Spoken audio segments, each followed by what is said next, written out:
रहस्यमयी सच्ची आपराधिक कहानियों के सिलसिले को आगे बढ़ाते हुए आज ये कहानी लेकर आई हूँ। यकीन मानिए, परत दर परत आपके सामने जब ये घटना खुलेगी तो आप भी हैरान रह जाओगे।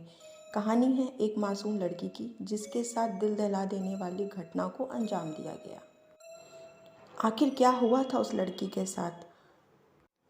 मिस्ट्री से भरी पूरी सच्चाई चलिए जानते हैं सब कुछ इस वीडियो में। मगर उससे पहले आपने वीडियो सब्सक्राइब नहीं किया हो तो सब्सक्राइब कर लें और बेल आइकन को भी हिट कर दें। तो आइए मिलवाते हैं आपको इस कहानी के अहम किरदार से, जिसका नाम है शिखा दुबे। उत्तर प्रदेश के गोरखपुर के कमलेशपुरम कॉलोनी में अपने परिवार के साथ रहती थी शिखा दुबे। साल था 2011। उस समय शिखा 23 साल की थी और शिखा दीनदयाल उपाध्याय विश्वविद्यालय से पोस्ट ग्रेजुएशन कर रही थी। शिखा दिखने में काफ़ी मासूम और शांत स्वभाव की लड़की थी, लेकिन ये स्टोरी काफ़ी शातिर और डरावनी है। तो चलिए शुरू करते हैं। कहानी की शुरुआत होती है 10 जून 2011 को। शिखा अपने परिवार को बोल के जाती है कि वो मार्केट जा रही है, कुछ देर में वो लौट आएगी। लेकिन कुछ समय बीत जाता है, शाम हो जाता है और शिखा नहीं लौट आती। अब घर वाले, परिवार, सारे लोग परेशान रहते हैं। घर वाले शिखा को ढूंढना स्टार्ट करते हैं। वे आस पड़ोस रिश्तेदारों में शिखा को ढूंढना शुरू करते हैं। जब शिखा नहीं मिलती है, काफ़ी टाइम हो जाता है, उन्हें चिंता होती है, तो वो फिर पुलिस में कंप्लेन करते हैं। पुलिस तुरंत एक्शन में आती है और शिखा को ढूंढना शुरू करती है। पुलिस पूछताछ करती है तो शिखा के पिता बताते हैं, जिनका नाम है राम प्रसाद दुबे। वो बताते हैं कि उनकी लड़की का पीछा करता था दीपू यादव, जो कि उनका पड़ोसी है। वो आए दिन शिखा को परेशान भी किया करता था। अब पुलिस के सामने दीपू और शिखा दोनों को ढूंढना था। पुलिस अब दोनों की तलाश में लग जाती है। इसी सिलसिले में पुलिस को खबर मिलती है कि सरयू कनाल जंगल में एक लड़की की लाश मिली है। पुलिस बॉडी की शिनाख्त करने के लिए शिखा के परिवार को बुलाती है। शिखा के परिवार वाले आते हैं, वो बॉडी को देखते हैं और उनकी चीख निकल जाती है। वो बॉडी रहती है शिखा की। उस बॉडी पे सेम वही कपड़े होते हैं जो शिखा उस दिन पहन के निकली थी। उस बॉडी पे गले में जो धागा होता है काले रंग का, वो भी शिखा पहनती थी। जो पर्स था, जो चप्पल थी, सारी चीज़ें शिखा से मिलती थी। और बॉडी का जो फेस था वो बिल्कुल ख़राब कर दिया गया था, वो बिल्कुल भी पहचान में नहीं आ रहा था। पर डेड बॉडी को देखने से साफ पता चल रहा था कि ये शिखा दुबे का ही बॉडी है। अब घर वाले, इसके बाद पुलिस बॉडी का पोस्टमार्टम कराती है। उसके बाद बॉडी को परिवार वालों को सौंप देती है। परिवार वाले बॉडी का अंतिम संस्कार कर देते हैं। इस साइड दूसरी तरफ जब पोस्टमार्टम की रिपोर्ट आती है तो उसमें कुछ भी चीज़ें क्लियर नहीं होती हैं, क्योंकि बॉडी पर बहुत जगह जलने का भी निशान था, पत्थरों से खूब कूचा गया था सर को। यानी बॉडी के साथ बहुत ही दर्दनाक घटना को किया गया था। बॉडी को पूरा इस तरह से ख़राब कर दिया गया था कि उसको पहचानना बहुत ही मुश्किल था। अब शिखा की बॉडी मिलने के बाद पुलिस का काम था दीपू को ढूंढना। पुलिस दीपू यादव को ढूंढने में लग जाती है। अब पुलिस को यकीन था कि दीपू यादव ने ही शिखा का मर्डर किया है। पुलिस दीपू यादव को ढूंढती है। उसके लिए वो पूछताछ करती है।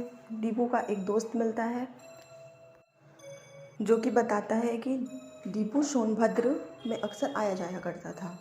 अब पुलिस की टीम सोनभद्र के लिए रवाना होती है। सोनभद्र में हर जगह दीपू को ढूंढा जाता है, लेकिन उसका कहीं भी कोई पता नहीं चलता।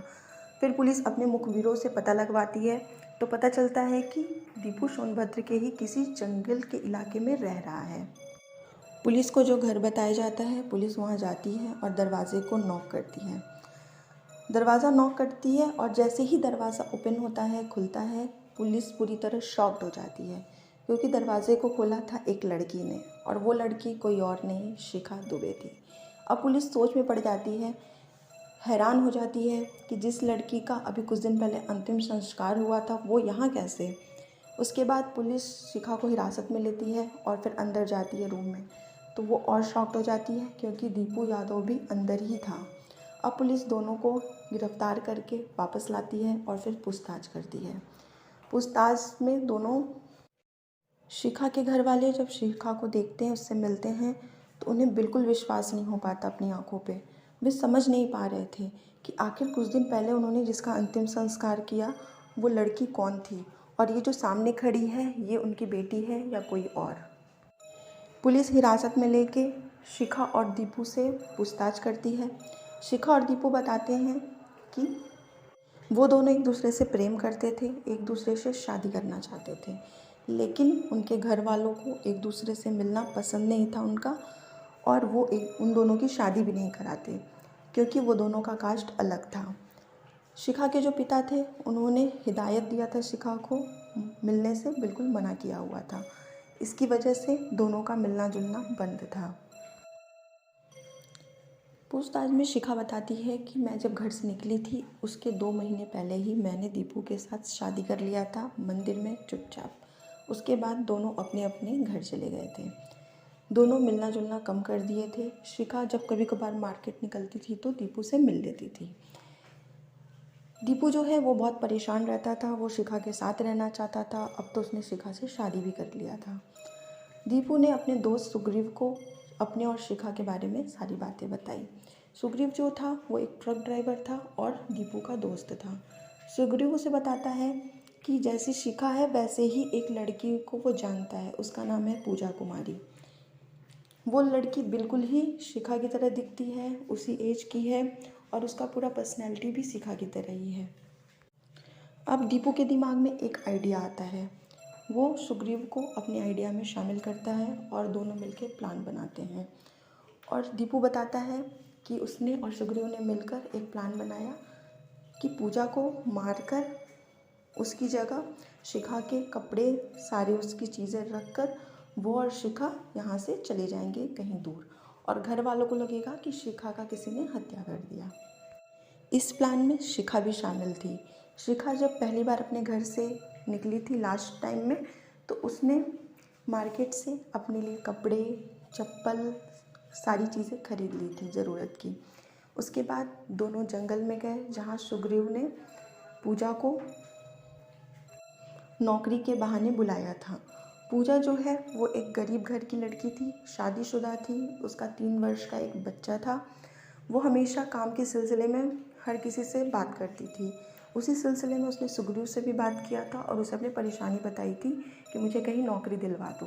तो सुग्रीव ने इसी का फ़ायदा उठाया और पूजा को कॉल करके बुला लिया।